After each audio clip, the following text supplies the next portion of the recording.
You wanted the best. You've got the best podcast. The hottest podcast in the world. The Chris Voss Show, the preeminent podcast with guests so smart you may experience serious brain bleed. The CEOs, authors, thought leaders, visionaries, and motivators. Get ready. Strap yourself in. Keep your hands, arms, and legs inside the vehicle at all times, because you're about to go on a monster education roller coaster with your brain.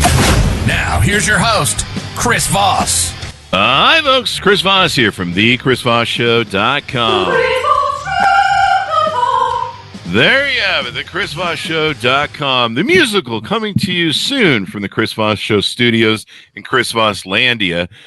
We hired an opera singer for it. It's been a week. I'm still trying to get over it. That was half yodel, half opera. Wasn't it? Was it though? She did such a great job. She's like one of those classic people, and she's like, this guy's an idiot. What does he want? He wants me to do this. Anyway, guys, we have an amazing guest on the show with us today. He's super popular on Instagram and TikTokity, as we like to call it over here. He's an author and a comedian. So if you don't laugh during the show, I don't know, you might want to see a psychiatrist there.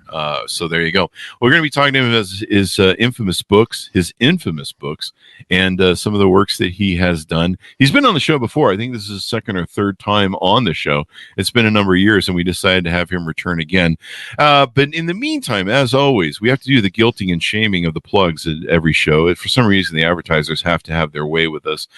So refer the show to your family, friends, or relatives. Go to goodreads.com/Chris Voss, youtube.com/Chris Voss, linkedin.com/Chris Voss, and Chris Voss 1 on the tickety-talkety, although we're not as cool as my good friend Brad, who's on the show today. But we're trying to be. We're working on it. We're trying to get some of his suave on the social media network there. Give us 5-star reviews on the Chris Voss Show iTunes account. He is an amazing gentleman. He's an author. He's a funny bone. I've known him for, 10 or 15 years now. He's funny as hell. And we have him joining us now on the show. Brad Goss is a Toronto-based comedian and author. Over his career, he's penned more than 100 humor books, which is approximately 100 more books than the average Twitter user has ever read. Boy, that's a trend. Isn't it 101 more books? It's a negative. Comedy style. His comedy style leans towards dark, sarcastic, and edgy, with the delivery so dry it makes the Sahara look like a water park. Am I doing his stand-up here? Imagine Ron Serling telling jokes, and you're pretty... Rod Serling, actually, telling jokes, and you're pretty much there. On his social media, he has a social media following that surpasses the 1 million mark. Brad is what you call internet famous, in quotes, which is like being regular famous, but with more trolls. I am doing his bit, aren't I? Am I copying a stand-up? Is this legal? Is this copyright? I don't want to come up and get punched by... no, it's all written by ChatGPT. You're good. He is the mastermind between various projects like the card game Identity War and his own merchandise line. These aren't just side hustles. They're side empires. Well, if it makes the side bitches happy, then there you go. Welcome to the show, Brad. How are you? I'm fantastic. How are you? Oh, I had a line that I forgot to put into the show. I was going to introduce you as, he will tickle your bone on the delivery, but they're still there. So there you go. So, Brad, give us your .coms. Where do you want people to find you on the interwebs in the sky? BradGoss.com. That's me. It's that simple. There you go, bradgoss.com, and of course you can see he's killing on Instagram and TikTok. So, Brad, give us like a 30,000 overview of what you do and how you do it in your words. He's like, give me enough words so I can sip my coffee. Damn it! Exactly. That's basically it's a stalling technique. I understand. Yeah. I've been a comedian for just over 4 years. It's a midlife crisis lane change, and it's been good to me. I've always kind of been funny. At least I think I'm funny, and a few other people agree.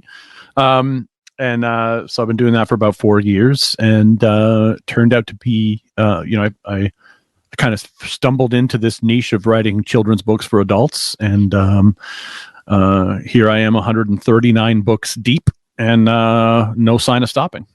Now, tell us what these books are about. What's the framing around them? So the idea, this and like this started with the dumbest. It was the dumbest thing. I had this clip art company called Vector Tunes years ago, and I made some Facebook ads for Vector Tunes, and the ads were, you can do anything with our clip art, even children's books. And then it was Why Daddy Hits Mommy, a kid's guide to understanding alcoholism, and it was just like so crass, right? And you had this successful company for a long time with Vector Tunes. You were killing it, and you were funny with that. Yeah, I had a lot of fun with that business, and that was kind of born out of my own need for cartoons for my own marketing, and the ads that I created, they didn't move the needle for the business at all. Like it didn't drive a single customer, but they all went viral. And then I was like, okay, I'm onto something different here, and you kind of got to follow the excitement, and so I made a TikTok video with the same book cover, Why Daddy Hits Mommy, and all I said was, and I just started on TikTok, and I was like, I might try a little comedy on TikTok. We'll see what happens. And I said, my name's Brad Goss. I write books for children, but my publisher keeps rejecting them. Why do you think they rejected? And then I showed the cover of this book, and it got like 1 million views. And this was early days on TikTok. And I started reading the comments, Chris, and they were just out of control. It was like, why can't you read this book to us? Why can't we buy this book? All these questions came up, and I thought, okay, I could write this. It was just the cover, and I was like, I could write this. It's not rocket science. And so I sat down on a Saturday with my iPad and wrote out Why Daddy Hits Mommy in the style of Dr. Seuss. And then I read it on TikTok, and they were like, "Why can't you show us the pages?" And I'm like, "I got to make this. I got to do this now. It's got to be a book." Yeah. I knew how to self-publish, so I thought, okay, I'll self-publish this on Amazon, and the next time I do a video, I'll show the pictures, I'll show the pages, and I'll say you could buy it. And people started buying this book, man, and it was just like, each time I did an iteration of that video, I'd get like 1 million+ views, and then I'm like, this is working. Like, this is working. And so, then the next time I did it, I made sure the book was ready to buy before I did the first video. Mm-hmm. And then, so the second book was Don't Bathe with Uncle Joe, setting boundaries with adults. And that one sold. And then, My Racist Gran. And then it was just like one after the other. And they're really easy to make. I have a full-time cartoonist who works for me, and so I just kind of give him a list of stuff to draw. And it's one of those things that I stumbled on, but I've always been one to learn that if you stumble on something and it works, double down, triple down until it doesn't work anymore, and somehow it's still working. It's still working. 100+ books in. Yeah, and so they're irreverent, they're snarky, they're comedy. It's interesting because I follow you, as you know, and make comments on your thing, and there's a lot of people who, boy, you sure hit their trigger button. They do not have a comedy bone. No, I love that. Because what I've learned is, and you probably know this too with social media, the people who love you, they'll tell you that was funny, and you'll reply with thank you, and that's the end of your exchange. Yeah. But if somebody says you're grooming children, we're going to have 99 comments deep in that thread, and you're going to drive way more engagement to my videos than the people who love me. And the whole time you think you're just, arguing with me, but you're actually getting me more views, and you're making me, fractions of a cent every time we do that. And it's like, it's just, and I have a thick skin because I come from the internet world. I've always been online doing, and so I've learned to take a lot of abuse. Mm-hmm. And so for me, triggering people is like a sport. It's like sport hunting. And I love triggering people. Like, it just makes me smile from ear to ear when someone they don't understand comedy and they just hate me. It's like, it's the best feeling in the world when I'm misunderstood. There's a lot of that going on the internet. For years, it was like 15 or 16, 17 years we've been on, I think since officially 2006 on YouTube. And for a long time, people, they write those trolling comments or hate comments, or they're going back and forth, having some nuclear war or whatever. And you're like, hey, thanks. You're insulting me and telling me how stupid and dumb I am, but you're actually getting me paid to tell me how dumb I am, because I pick up, like you said, a penny or two. Yeah. And you know what they say when you say that, right? They always say, oh yeah, enjoy the half a cent that I just made you. And then I always reply with, now you know your value. Oh, wow. Right? It's just like, So give us some of your top titles or favorite titles that you've written, so we can tease some of these out to the people. I just happen to have a stack right here because I always have them at my desk. Yeah, so, a stack. Mom's OnlyFans, New Beginnings from Difficult Choices. Oh, that's a good one. One of my favorites is Race Wars. Mom and Dad's Swinger Party. This is the one that got me death threats. Wow. Actual death threats. And one of my newest books is called I Love Corn. And you have the artistry there. You have the Dr. Seuss like pictures, and then you put the spin on the words. It's just brilliant what you do. And they're funny, they're simple. Like, you're not writing War and fucking Peace over there. No. All 139 books don't even come close to the word count of War and Peace. Like, they don't come close to the word count of any of your paperbacks. You know what I mean? It's just like they're 50-word books, 60-word books. I feel like an idiot. Why did I write my whole book of all those words? I was like, hey, you got to go over a certain word count. And they're like, you're like, yeah. And so you go on, what's that random site that you go on where you randomly meet people on the internet? It's called Omegle. It's like a chat roulette of video. It's like Zoom for strangers, right? You just you double click escape and you have a new stranger every time. And it's where I polish and practice my crowd work. There you go. It's funny, you become internet famous. Like, you'll be sitting there just doing videos, either live or whatever on your TikTok, and these people know you. They'll be like, hey, it's the guy. Yeah. It's the guy. It's the guy. It's the guy. It's the children's book guy. Yeah, and they call people over and stuff. Yeah. And I get stopped in the airport. Like, it's I love it. I love it. And then you give dad advice too. I think that's pretty funny. I like the dad advice. I love giving dad advice. Yeah. Because I feel like it naturally fits in with reading you stories, right? It's like you were getting a bedtime story, and then you get a couple years older, and now you're going to get dad advice. Wow, there you go. So these books are killing it. They're funny as hell. You do have to have some comedy. And now you've kind of stepped into, over the last few years, I've been watching you into doing stand-up comedy. Yeah. And how's that working out? Horrible. It's a lot easier. I like to say I'm a stay-at-home comedian because, like, it's a lot easier here in my basement where I kind of control the environment. I can, if things aren't going well, I can just, delete the video or whatever. But, I've been doing a lot of stand-up. I love it. Audiences are mixed. Sometimes they love it. Because I go dark, right? I tell a lot of dark jokes, and like, I joke about things that people they're not sure if they are allowed to laugh about, and so they all kind of look at each other, and while they're looking at each other, they go, oh, because they don't know. And so, just like I like triggering people, I actually don't mind being up on a stage and listening to the entire audience just groan. And so, whenever the punchline of a joke is either about homeless people or George Floyd, I'm going to get groans. Yeah, it's hard now in comedy. I mean, a lot of Bill Maher and everybody, they talk about how hard comedy is now, where so much wokeness and people just don't have a funny bone anymore.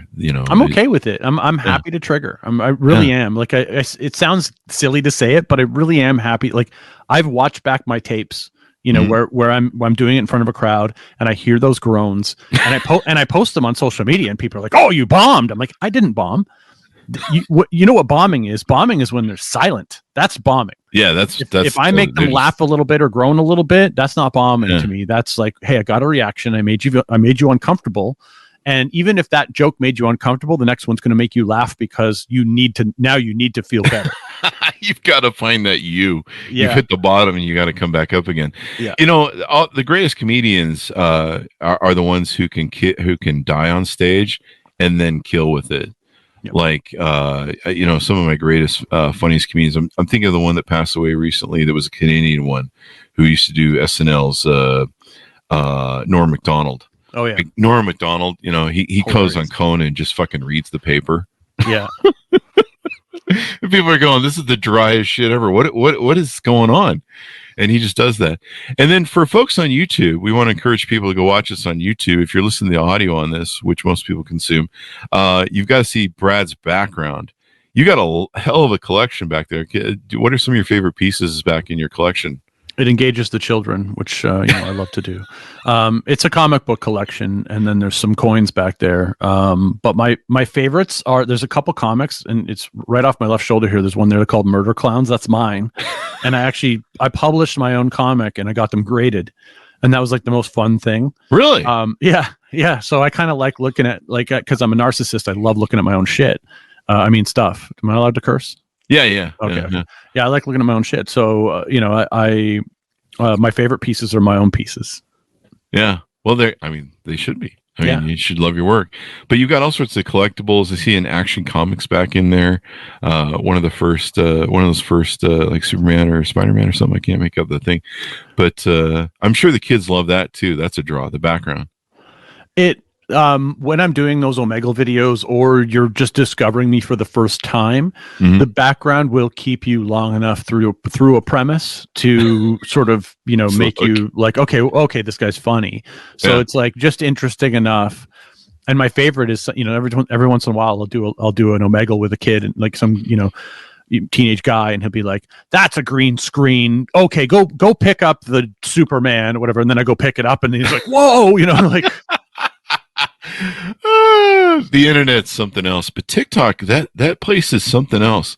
It's crazy over there. I need to sign up as one of those vendors or whatever to sell shit like my book or something. But it's hard to stick out now. It's gotten so huge and stuff. But you're just killing it, eating up over there. What is some advice that you can give people that either want to start their own business, because I know you've started a lot of companies, or to be more successful in TikTok, to people that are out there, or social media for that matter? Nip slips are the best thing to do. Nip slips. Yeah, you need to make sure your nipple slips out every now and then, and you'll go viral.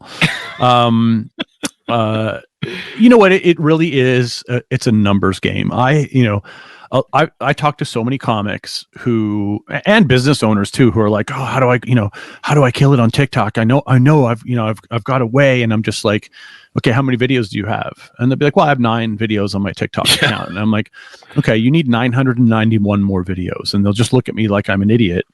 I have over 4,000 videos on my TikTok account. Wow. And so I literally shit out content, and I do the same stuff multiple times. People don't realize that it is a game of, like, sometimes the same thing won't go viral. It'll go viral the second time or the third time, and you're like, why did it? Like, I've had books, Chris, that are like 3 years old that I've read 4 times on TikTok, and then the 5th time I read it, it becomes a bestseller. Wow. So it really is just like a numbers game. You have to do it as many times as you can possibly, manage.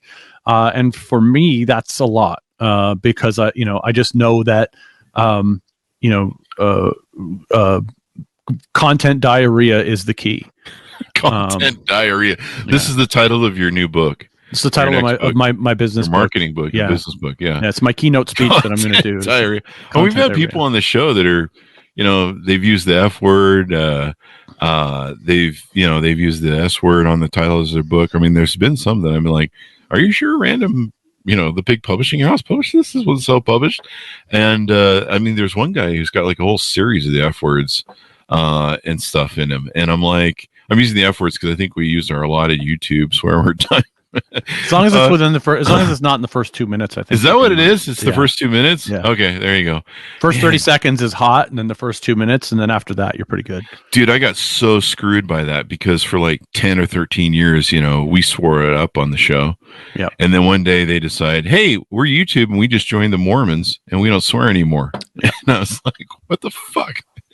And they're like, all that old content? Yeah, that's all screwed. And you're just like, thanks for helping us build the company. Yeah, thanks. yeah. We're a $1 billion company now. So what's the future hold for you? What any plans in the future? You're just going to keep making new books and pissing off more people? Basically.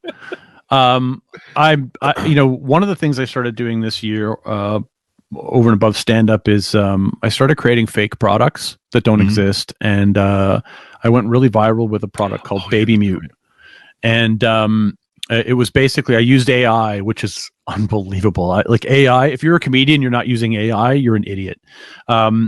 It's like, I was able to create this. I had this idea for like a mask that a baby would wear so that it would silence their cries, so they could still cry, but you wouldn't have to listen to it. So I used AI to create this image of this baby that looked kind of scared, and it had this mask over its face. And I bought babymute.com. And I used ChatGPT to write the copy. I told ChatGPT, I'm like, hey, I got this product. It's called Baby Mute. It muzzles your baby's cries on long flights and movie nights. Here's what I want to do. And it wrote sales copy for me. It did like long form sales copy. I dragged a bunch of images in, and I made this like really basic 1-page website. And within a week, it went viral on Reddit, viral on all social media platforms, and I put a phone number, I put a Skype number at the bottom of that website for the first like 4 weeks.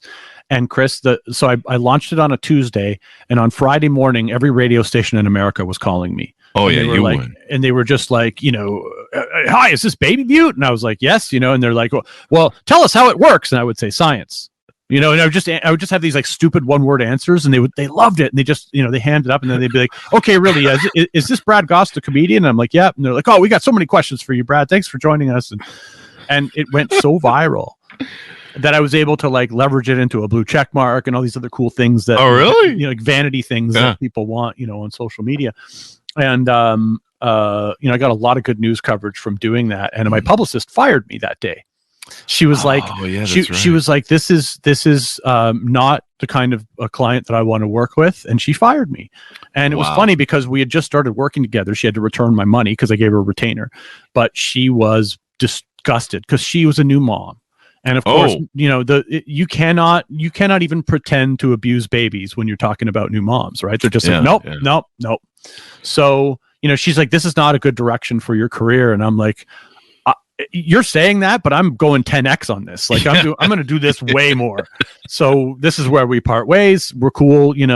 Thanks for my money. So that's kind of been a thing for me. Is like, so I've done some other fake products. Like I did one called Toddler Shred, which is basically like your baby's fat and, needs to, here's some protein powder for your fat baby. I did just a bunch of random product ideas that were things that don't exist, and that's kind of done well. And then I did a card game this year with another comedian, Jay Rainville. It's called Identity War, and the object of it's the most anti-woke game you've ever seen. The object of the game is to collect protected groups and become 3 protected groups. So you could win by being a gay disabled woman. Or you could win by being trans, Muslim, indigenous, and so and the artwork in the game is in my style where it's just like really, really not appropriate, and that's done really well. We did a Kickstarter for that, it tipped the campaign and did some good numbers, and we've been able to sell a lot of copies of that. And then I'm also working on so I have this. We did a pilot for it. It didn't do as well as I hoped it would do, but I'm not stopping.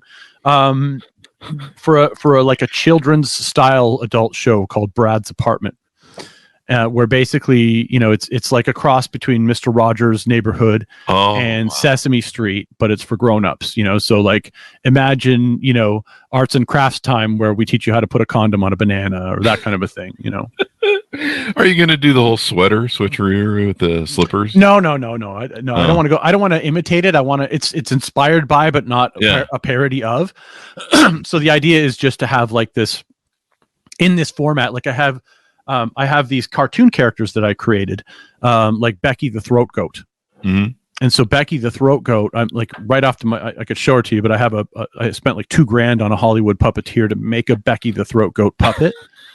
And so she's this like slutty goat that's in love with me. And then I have like a Cucumber Curtis, who is sad at the grocery store because nobody's picking him. And then he winds up inside your mom. And then I have Clip Clop, the racist horse, and he's like a former police officer, and he's racist, and so he kind of, it's just, it's ridiculous. And I'm hoping to do more with that. And it's comedy, but you're going to play yourself in real life, and then you'll have the puppets like yeah. I'm just me. I'm Brad. Yeah. So you're there on Sesame Street. It's just me. I'm the adult. In every one of those shows, there's puppets, and then there's an adult, and I'm the adult. But the idea is like, like the pilot that we did is basically like, oh, the supervised visitation monitor is coming, and we need to clean this place up before she gets here. That kind of a thing. Like I'm this like bad father who's like trying to get his kids back, but it never happens because him and the puppets are just such degenerates. I watched when Eddie Murphy did Mr. Robinson live, and I caught I missed the first season of SNL, but I caught it at the tail end and watched all that shit go down live. And I remember seeing that for the first time, and I was on the ground and I couldn't fucking breathe, because I had never known that I had always wanted to see a parody of what was his name? Mr. Rogers. Mr. Rogers. Yeah, Mr. Rogers. I wanted to see that too. That's absolutely what inspired my favorite movie. I don't know if you've seen it. Is called Death to Smoochie. I think I have. Haven't I? Robin Williams, Ed Norton, Danny DeVito. It's one of the best dark comedies ever made, and it's about a failed children's entertainer. I'm not sure if I have. Oh, I'll have to check it out. Highly recommend it. That and Two Girls, One Cup are the absolute best movies you'll ever see. There you go. People, we live in an age where comedy is so hard. And people just don't get it. There's all this woke and triggering and victim. We live in a victimhood competition culture. We talk a lot about that on the show with a lot of authors that come on now. And comedy is it's so important from a human aspect to look at who we are and our behavior. And it's such a great vehicle to look at ourselves. But Jesus, if we kill comedy, this world's going to get pretty dark. You touched on how you've dealt with some stuff with like PR agents, and I'm sure you've had to fight with TikTok and YouTube for your videos, probably Amazon too, to publish some of your books. Tell us what that's like. How do you overcome that, or how do you deal with that when you're trying to be censored? You just have to learn what you can and can't get away with. And I've learned, and I want to kind of touch on that, because I feel like there is that sort of, competitive victim mentality that you talk about. And it's like they're professional victims and they need to dump their trauma and they need to tell you their thing. Right. And what I've learned is everybody has a thing, and they're like, they all say the same thing. I've been following you for 2 years and you're hilarious, but today you crossed the line. And I'm like, today? Like today? Like my first book was a man beating his wife, and today I crossed the line. Like, are you sure about this? And they're like, yeah, you made fun of crystal women, and I'm like, what? You're a misogynist, and I can't, this is where we part ways. And now you're a misogynist. I'm like, bye, loser. And I really think if you're going to be a comedian, you can't care. You have to not care about when you lose that fan. And I actually put it in my bios. I say, eventually I'll offend you, but we can still be friends. And it's kind of a thing, because I know that's going to happen. I know at some point you're going to tell me I've crossed the line. And to me, there is no line. It's an invisible line that everybody has a different place for. And so I really think that, you got to learn, like TikTok is the hardest. So TikTok is, when you think about like the snowflake mentality of like, I'm easily offended by this and I don't want to see it. I need to rid the world of this thing that upsets me. That's TikTok. You're not allowed to talk about racism on TikTok. It's hate speech. If you're white and you talk about racism, you're a racist. So if I have a racist horse, he's banned from TikTok. Like, he's not allowed on TikTok. I have a book called My Racist Dog, banned from TikTok. My Racist Gran. I'm talking about racist people in a negative way. Yeah. But they're banned because the stories contain racism. And even though it gets to a place in the end where that person is bad, or that thing is, Clip Clop, the racist horse cop, gets fired at the end of the book, doesn't matter, because halfway through the book he tramples a black person. So, there's kind of this mentality that you can't even talk about these things anymore. And that's only on TikTok. So Instagram, I've never had a community guidelines violation on Instagram. The only time I get community guidelines, actually, that's not true. I've gotten them on Instagram, but they've only been for comments. So I've learned not to respond. Like if I respond to a comment on Instagram, I'll get it taken down. But if I just make a video, it's never come down. Yeah. YouTube, same thing. Twitter, same thing. But TikTok, I am right on the line with TikTok. So I've learned you can have 3 violations in 90 days. And if you have 4, you'll be banned.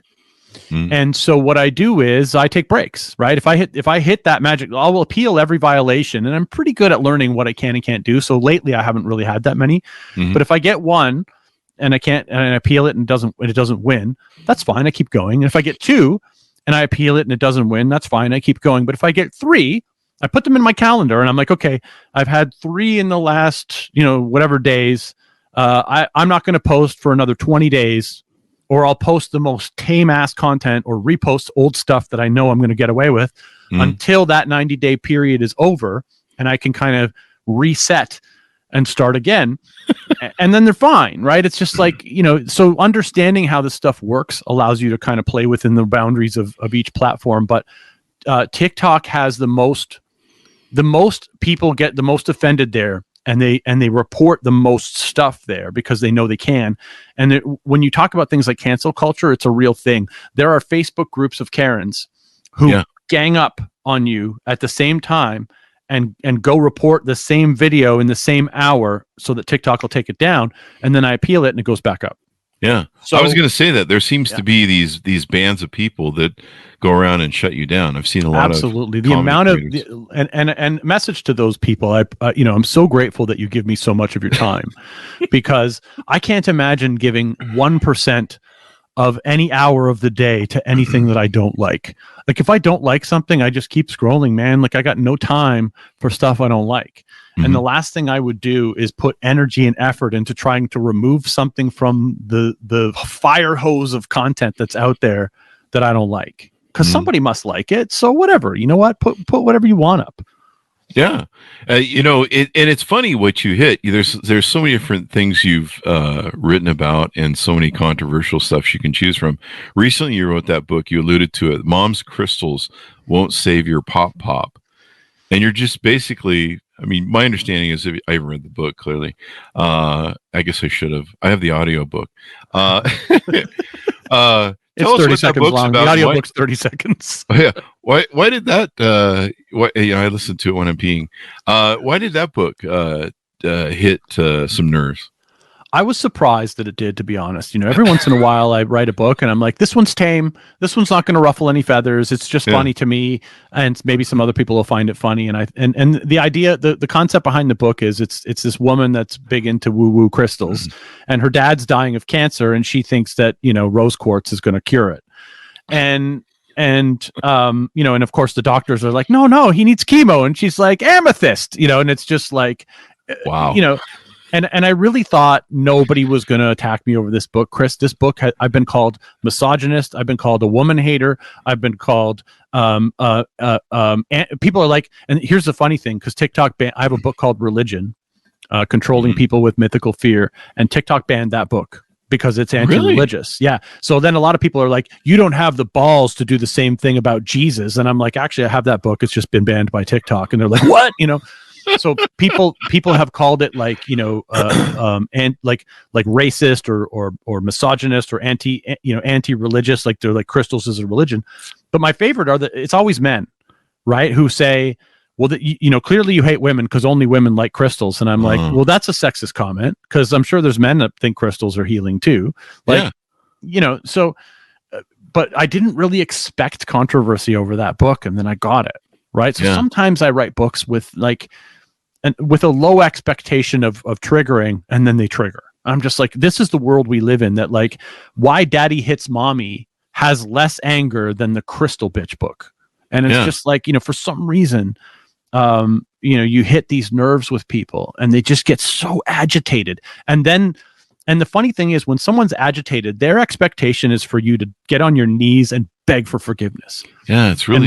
And when you don't, they lose their minds. They're just like, what do you mean you're not apologizing? Because that's what they're expecting. They're expecting, because I kind of consider myself, and not that this is the right thing to say, but I kind of consider myself uncancelable because I don't have a job. I don't work for a TV network. True. Yeah, I don't have I don't have an agent. Anybody, like, I self-publish my books. I self-publish my videos. Everything's vertically integrated. There's nobody in between. You can't call up some network and have me fired. You've had people probably try to do that. Yeah. It's funny, when I used to have a company, I was listed on the website as I think they just thought I was an employee of the company. So they would call the Vector Tunes number, and I would answer the phone, and then they would be like, "Do you know that your employee Brad Goss is a misogynist, and he is making hateful videos on TikTok, and he is ruining the reputation of your company?" And then I'm like, "Well, it's me, it's Brad." Oh, and then they're like, "Well, let me talk to your boss." I'm like, "Well, I'm the owner of the company. What can we talk about?" And then they hang up because they're like, "Oh, I needed somebody to fire this guy today, and it's not happening, so I'm going to go somewhere else and try and get him canceled." You know what just struck me is those simps, those men that are hitting you, or just anybody really who are trying to troll you and abuse you and trying to cancel culture you. That's bullying. And these are the people who are usually against bullying. They're running around going, "We shouldn't bully." Yeah, but they're the ones. They're the biggest bullies. They're the biggest bullies. Isn't that interesting? That just clicked in my head. Yeah, they are. They're the biggest bullies because they literally gang up on you to try and make you lose your job. And to them, that is totally justifiable. Like, imagine thinking somebody said some words that hurt me. I need to take food off of their family's table. I need to starve that person. Mm-hmm. Yeah, it's really gotten out of hand, and it's really sad when men do it, because the simp culture that we have, this incel simp culture, is something that I'm just fighting against, as you know. But to see them, their only strategy to be able to get women is to be able to try and stand up for just stupid stuff. Oh, you're going to offend women.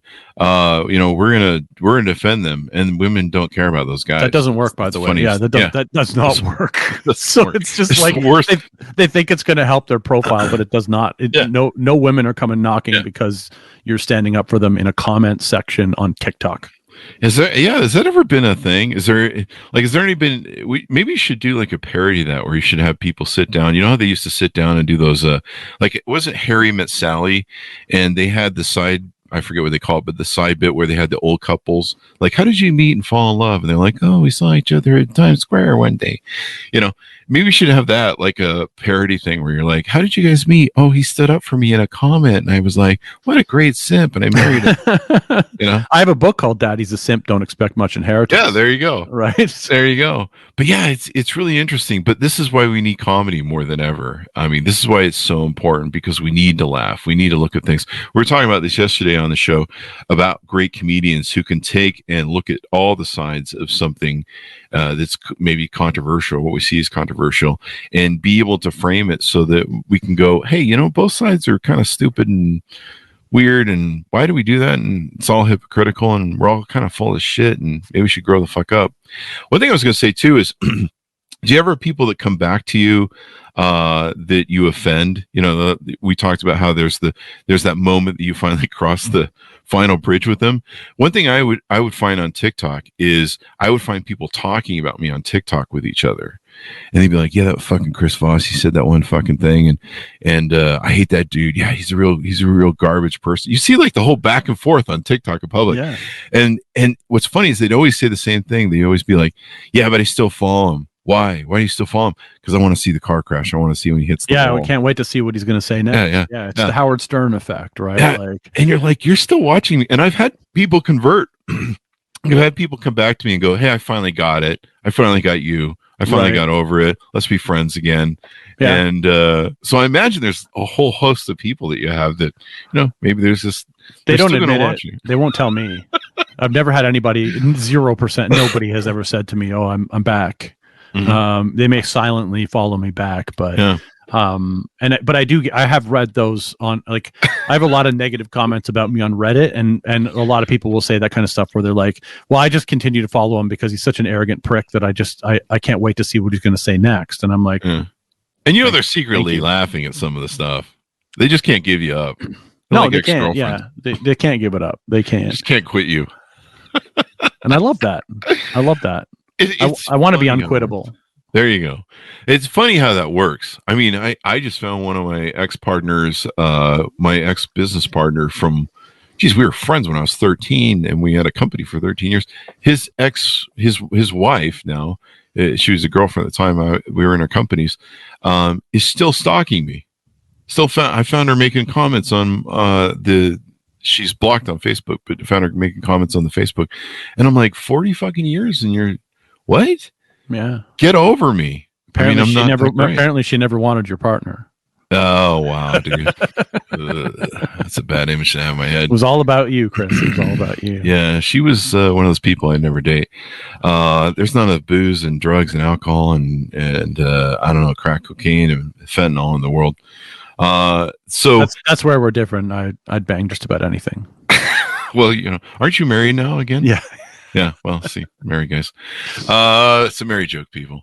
So what have we touched on, Brad, that you do and we can promote for you before we go out? What haven't we touched on? We've touched a lot of things. You do in your books, evidently, or in comedy. What I was going to suggest is, since you pissed everybody off with the crystals, maybe you should go on a crappy career run. Like, have you done one on MLMs? That'll piss some people off. I haven't, but that you should. It could work. I feel like it's one of those things that gets attacked a little too much. So I find, like, if everybody's piling on, it's not for me. But maybe ayahuasca. But maybe it's like that. That's the whole thing where you go to Peru and you get some poor people to make you high so that you can find yourself and go back to your first world problems. I think that's probably something that could be touched on. I actually have a book coming out in a couple of weeks called Girl Math. I don't know if you know about that trend. No. Oh, wait. Is this the same as the Ho Math guy on TikTok? I don't think so. There's there's Girl Math, which is the idea that if you buy something, you return it, it's like making money. Yeah. Right. And so you just made money by returning something, or if you if you buy something for $50, but you get free shipping at $100, but shipping is $5, you spend $100 to save money. Yeah. Right? I've seen the TikTok people do it. I've had girlfriends do that to me too back in the day. They'd be like, yeah, I got 30% off, and then I returned it, so I have 30% more to spend. And then if I go someplace and I get 50%, then I have 80% off to spend. Yeah. And you're like, that's not the way it works. That's not how that works. But what was the other idea I just had for you? It wasn't MLMs. Oh, you should do one on the ketamine stuff. Have you done one on ketamine? It's getting really popular. There's some local places that popped up here that do ketamine therapy, and I know Elon Musk it's like getting huge here in America. And Elon Musk evidently is a ketamine cowboy, they call him. Really? Yeah. I've never tried the vitamin K. Actually, I shouldn't say that. I think I did once, but I didn't like it. Yeah. But you don't remember, probably. Yeah, it was. I think I took too much.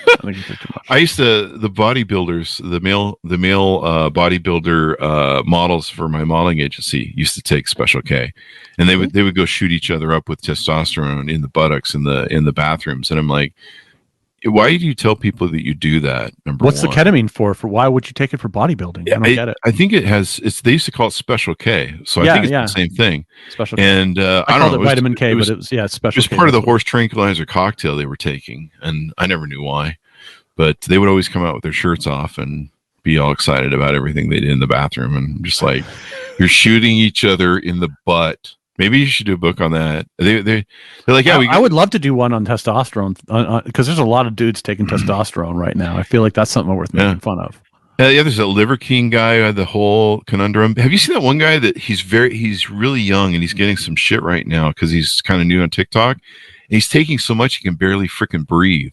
Oh, yeah. And people are kind of throwing shit. They're like, dude, you're going to kill yourself. It's crazy. Where does it even come? If you're taking testosterone, are they synthesizing that, or are they taking it from like horses and stuff? Like, where's it coming from? I don't know. I'm kind of I'm reaching that point where I've got to make a decision on it. The problem with testosterone is once you start, you can't stop. And it makes you aggressive. Like I have a buddy that does it. Yeah. And he's at first couple weeks he was swearing by it, but he kept telling me I had these aggressive thoughts. Mm-hmm. And like fast forward a couple years later and he's like, I fought a dude on the plane. And I'm like, what?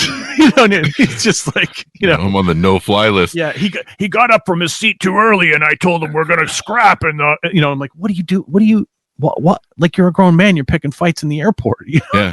Oh, dude, when I had my modeling agency, my girls would date the male models and they would have roid. And every now and then, not all guys get it, but some guys get roid rage really bad. And that's my worry because I'm already aggressive enough as it is, and an asshole. So narcissistic tendencies. So I think I'd have a problem with it. But yeah, the roid rage is like so out of fucking control. I love narcissistic tendencies, by the way. Yeah, I feel like it's one of those things that's like everybody diagnoses us as narcissists, like men in general. Women, nobody ever says my ex-girlfriend is a narcissist, but everybody says my ex-boyfriend, my ex-husband is a narcissist. And it's like everybody's a mental health expert these days. But I feel like there's a healthy, there's like a healthy amount of narcissism required for you to be good at your game. Yeah. Right? It's like you kind of got to be like, I'm 100% honest here. I'm full of myself. I think I'm awesome, right? And I really don't but I also do have empathy for some. And but I feel like it's okay to be that way if you're cool with it. People you hear a lot of people who are like, you have to detach yourself from your ego. And I'm like, no, I need to feed my ego every morning. I need to get up and I need to pour myself a bowl of ego and put it in my mouth because I'm having some right now in my coffee. Attaboy. Yeah. You got to feed it. If nobody who's at the top of their game is walking around with no ego. Like it just doesn't, unless you're, some, Zen master guru guy. I feel like there's a healthy amount of ego required and you need to kind of be, at least 10, 20% narcissistic to pull it off. Because especially in comedy, some of my favorite comics are absolute monsters. They're assholes. And, Bill Burr is a great example. I mean, his rants are epic. Yeah. And those are coming from a place of honesty. He's not having that written for him. That's coming from his own feelings. And, I recently quit smoking cannabis like 3 weeks ago. Oh, really? I'm sorry. And I'm sorry too. I'm going through I'm having the worst time. Like people are like, oh, you're going to feel so much better. Dude, I'm having the worst nightmares. Really? I'm going to tell you about this, okay? I had a nightmare last night, and who knows where this stuff comes from, right? But I had this nightmare that it broke into my elementary school, and then the alarms went off, and I started running, and I looked behind me, and I can't remember what they looked like, but somehow I know they were Mexicans. I was being chased by Mexicans, and I woke up screaming because they were beating me to death. I was being beaten to death by fictional Mexicans in my dream. And I'm like, these are the most vivid dreams I've had in like 20 years because I smoked cannabis for 20 years. Had you had tacos that night or something? No, that's the weird thing. I don't even like Mexicans. I mean Mexican food. And so it was this weird thing, right? Where it was like, I had this, and then I went to sleep and I had this dream that I robbed my own father, and I'm like, and I'm like, this stuff is so far fetched, right? Because are you trying to get off the pod, or can you take edibles? I take edibles. The edibles don't do anything for me. I wish they did, but they never have. And it's like it seems like I can take a ridiculous amount of them and have zero effect, and then one more milligram, and I'm a monster. And there's just like no in between. And so it hasn't worked for me. And I do love smoking. Like every day I think about it. And like it's been 3 weeks and I only quit because I had a bit of a chest infection and I was like, okay, I need to stop because it's messing with my lungs. And then it was like a week went by and the chest infection went away and I'm like, let's try to sustain this. Mm-hmm. And I don't even know where I was going with this, but I quit and I'm still waiting for it to be good. Like, I haven't gotten to the place where I'm like, I've had zero positive effects from this for whatever reason. It's just like, it's been hell. And it's like, I crave it. I'm having negative side effects from not doing it. And it's like, it's really bumming me out. I'm like, where's the upside of this? Cause I haven't found it yet. Maybe it'll happen in 6 months, but I don't know if I can wait that long. Do you have an addictive personality? Did you used to smoke? Cigarettes? Yeah, I did. Yeah. So there's probably a connection there. Yeah, I think I quit smoking cigarettes, kept smoking weed. I think I traded one. You trade addictions. That always happens, right? Yeah. So I'm just waiting for my eating disorder to kick in. Yeah, kick in. You'll be like 400 pounds like me, and then you'll be there. I could pull off fat guy. I could totally pull off fat guy. Don't do it. I recommend it. I got fat guy vibes. Get another addiction habit. Like, I don't know. Yeah, you ever see these people that they're always talking about porn addiction and they claim that they don't do porn anymore? Have you done a book on that yet? No. There's these coaches on TikTok all the time, and they're like, men should not watch porn at all. And I forget what they call it, but it's code for wanking the monkey. Fap. Yeah, you don't fap anymore. No fap. And they're coaches that do this. Like, I don't know. Do you ever want to have a conversation with the guy? Hey, you know what? Have you, spanked the monkey today? Tell me the truth. It's kind of weird. Like, tell me the truth. I mean, I only have those conversations with my priest because I feel like monkeys are doing it all the time. Monkeys are constantly masturbating, right? Yeah. And it's just, once they figure out how to do it, they just never stop. Yeah. So I feel like that addiction is as old as time. I don't think that's an addiction. That's just self pleasure, and doing that as much as you can. I feel like there's no. I mean, at some point you're going to hurt yourself, right? So there's always a line. Yeah, right. So there's always a line for too much masturbation. Yeah. But it's kind of extraordinary to me, and it's weird when I see women doing it. It's like, why are you giving men advice? You have no idea what goes on in our heads with with our sexual attraction, and but yeah, there's these coaches that what gets me about them is they claim that they quit like doing it.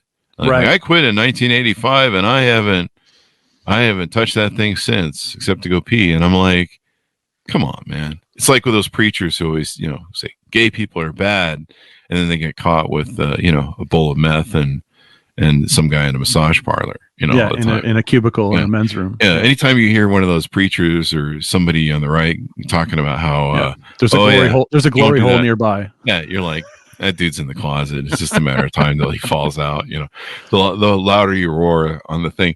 And so I always wonder about those guys. I'm like, we should be able to like look at people's browser history and see what they've been watching and stuff. So, I feel like if you're like, and this is a male specific thing, right? But like post nut clarity is like a real thing, right? Yeah. And like there are times where if you don't take care of that, if you don't take care of your need to do that, you're not able to focus on anything else.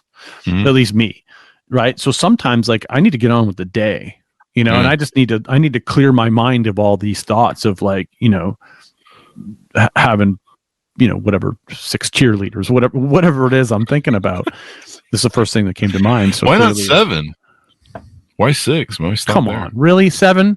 I mean, be gluttonous. I don't know, dude. I mean, there's only so many digits. You know what I'm saying? But I feel like without doing that, you're not able to get to the other side where you're like sometimes guys will be, and I've heard stories about this where when you're single and you're chasing some girl that you don't even really want, you're just sexually attracted to her, and like if like and he'll be texting her. And it will be like furious texting, and she'll be responding, and he's like, I want you, I want you, I want you. And then he goes and jerks off. Right. Uh-huh. And then he just completely ignores her. And then she's like, what happened? Where did he go? And it's because he realized he doesn't want you. Yeah. It was all, in the digit. And like, and now he's over it because he took care of himself. And so it's like, there's this weird, I don't know. I feel like it's like without getting that clarity, I know there are times in the day where if I don't take care of it, that's all I'm going to think about all day, and I'm not going to get any work done. The second half of the show's gotten real personal, Brad. I feel like we should have Dr. Ruth here to help us out with the show. It's more of a Dr. Phil. It's more Dr. Phil than Dr. Ruth. Yeah, because I feel like I need to go to Turnabout Ranch. I feel like I should be helping you with this. Like I'm your therapist. I don't need help jerking off, but thank you. You walked right into that one. You walked right into that one. Yeah, I have this image of, I'm looking at your background. I have this image that the whole floor is covered in dry socks. So what's going on? Yeah, there you go. So, it's so funny. You have so many books that you've written, and that I have to actually ask you before I give you an idea for a book. Have you done this yet? I mean, that's how many books you've written. Isn't that amazing? I love that. Like, I have to be like, hey, have you written a book about MLM stuff? And you're like, probably. It's just so funny. So, are you just going to keep writing books then? You're going to keep looking for new material? Are you going to keep doing stand-up? Yes, to all the things. There you go. You recently in LA doing stand-up with some I did the Burbank Comedy Festival. Yeah. That was a lot of fun. But as a Canadian, I can't get paid in the US. So I have to go for free and on my own dime until I get my I'm applying for a person of extraordinary abilities visa. Yes. Oh, there you go. So once I get that, I can get paid. But yeah, the last couple trips to the US, I had to get $0 contracts from the comedy club so that I could go through US customs and say, I'm bringing money in. I'm not taking any money out. And they're like, welcome to America. So that throws a wrench into the machine a little bit, right? Where even when the clubs want to pay, I got to tell them not to, and then they're like, "We love you," Yeah, please come back more. We love it. Yeah. So, I'm taking a break from stand up because here's the funny thing, right? You talk about TikTok and all this stuff. Here in my basement in Toronto, I can flip on my phone right now, and I can go live on TikTok. And in 1 hour, I can be exposed to 80,000 people. Holy crap. Pick up 3,000 to 4,000 new followers. Now, hopefully this isn't while you're mid-nut. It's post. It's all post. It's all post nut. And I can get a huge amount of people to watch me in a short amount of time without any warning, without any scheduling of the live, just like flip it on, go live, no warning, no, emailing my list. None of those things, and pick up a massive amount of viewers, and sell a lot of books and get new followers, huge exposure. Yeah. Doing what I'm good at doing on stage for 50 people or 100 people or 300 people. Yeah. And so like even if I go to Toronto to do a stand-up show, which I do fairly regularly. And it's funny when in the Toronto comedy scene is kind of weird. They don't really like you.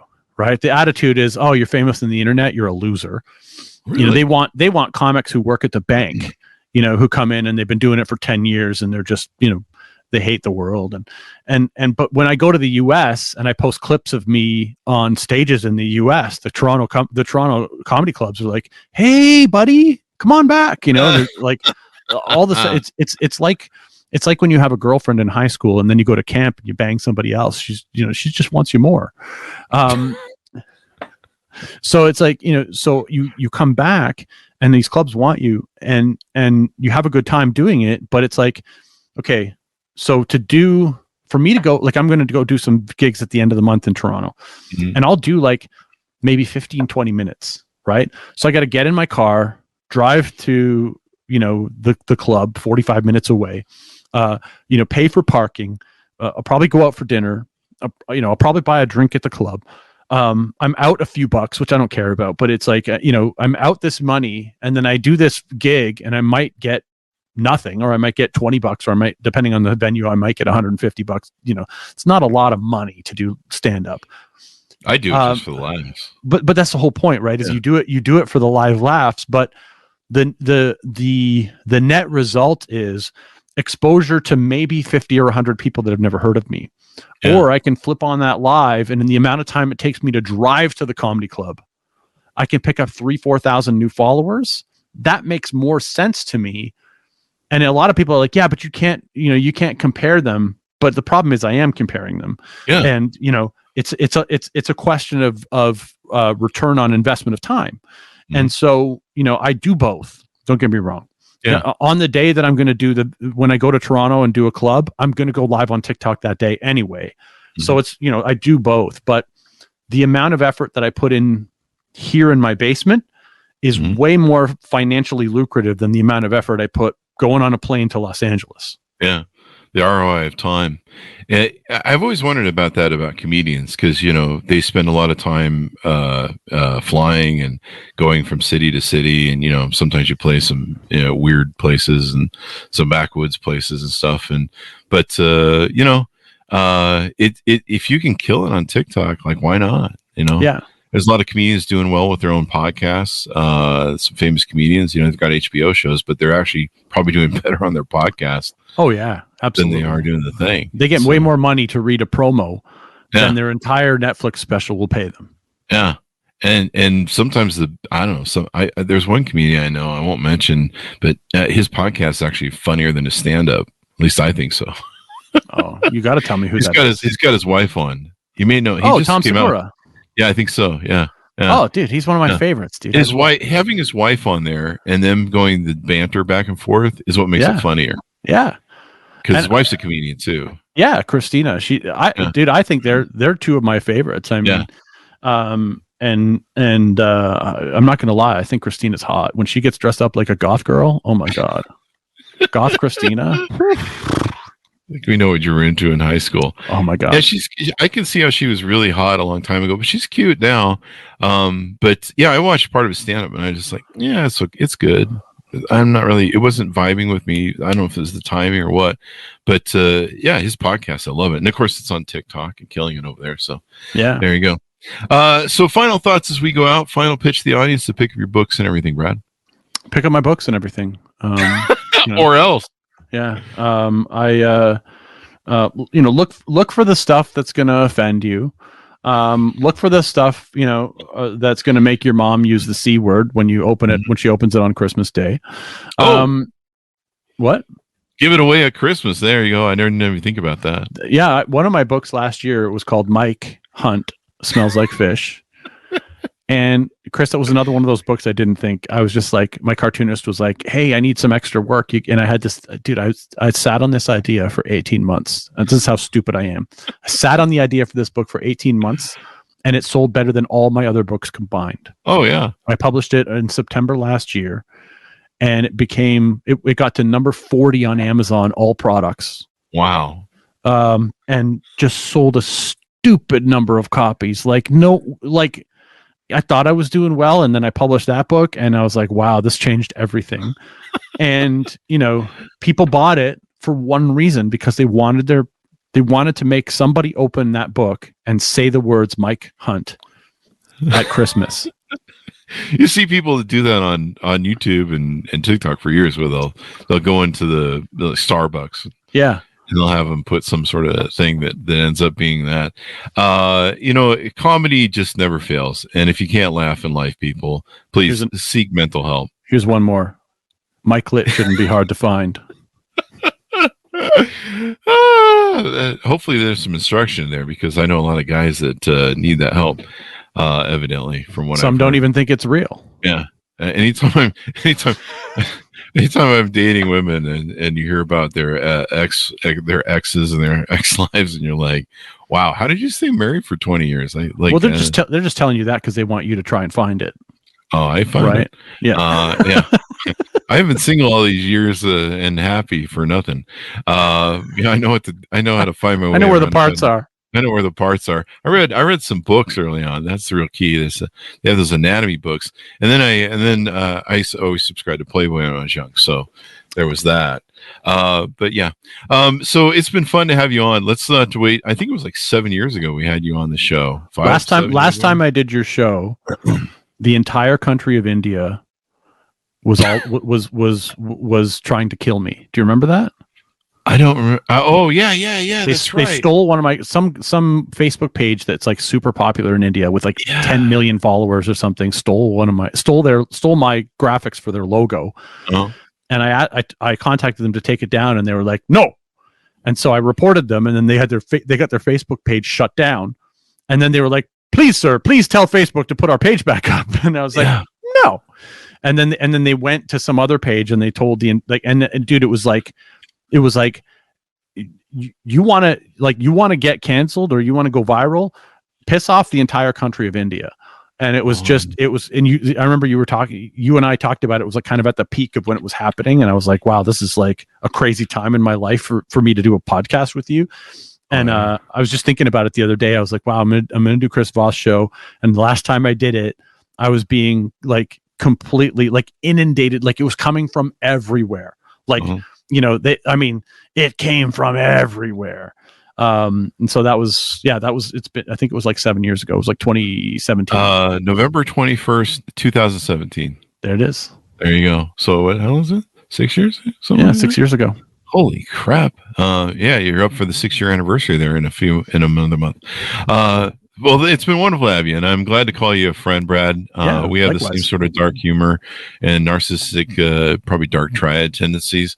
So there you go. We like pissing off people. I have people write me about some of the stuff I post on Facebook, and they're like, you have a lot of anger about simps and what men are doing. And I'm like, I really don't. I just write stuff to piss people off and pissing and entertaining. Like, I'm just here to entertain. Like, half the stories I tell, I'm just like, I'm not angry about them. I just think they're funny stories. Yeah. And I'm like, look how stupid this is. Look how hypocritical this is. I mean, most of my stuff is about hypocritical stuff. And people mistake anger for, when you point out stupidity, they mistake it for anger. It's so hard because I'm like, do I need to write it different, or did they just not get it?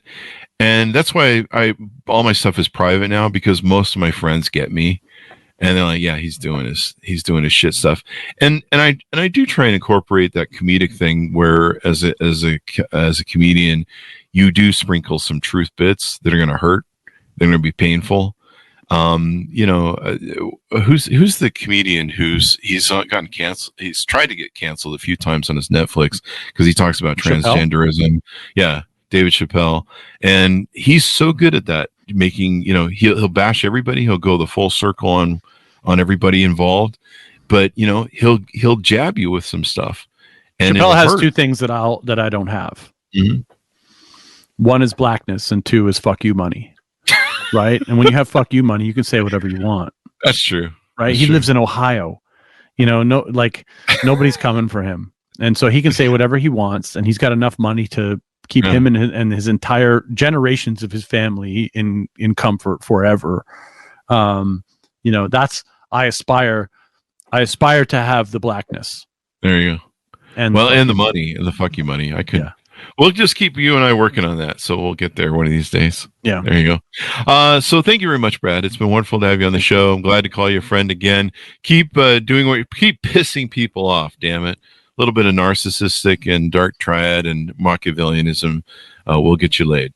Right. So thank you for coming on. Give us your .coms one more time too, so we can get that out. It's bradgoss.com. That's how it's spelled. Just like that. Brad Goss. Gosse. Got the stickers and everything. I got stickers. I got merch and everything. The merch. You get the merch. Got my own logo. There you go. So thanks so much for tuning in. Be sure to refer the show to your family, friends, and relatives. Get them as smart as you are. That way, when you go to Christmas dinner and Thanksgiving dinner, you don't have to put up with their stupidity. Plus, order some of Brad's books and give them away at Christmas. What a great thing to have. I'm gonna buy some for my coffee table, so when dates come over, they're like, "What are you reading there?" And then they'll leave. Literature. So, and maybe I want them to leave. That's the whole point, because there's a certain point of that relationship where you're like, it's time for you to go. It's been a week. Yeah. So there you go. Go to goodreads.com/Chris Voss, LinkedIn.com/Chris Voss. Are these on Goodreads, by the way? Yep. There you go. Chris Voss 1 on TikTok and Chris Voss on LinkedIn. Thanks for tuning in. Be good to each other. Stay safe, and we'll see you guys next time.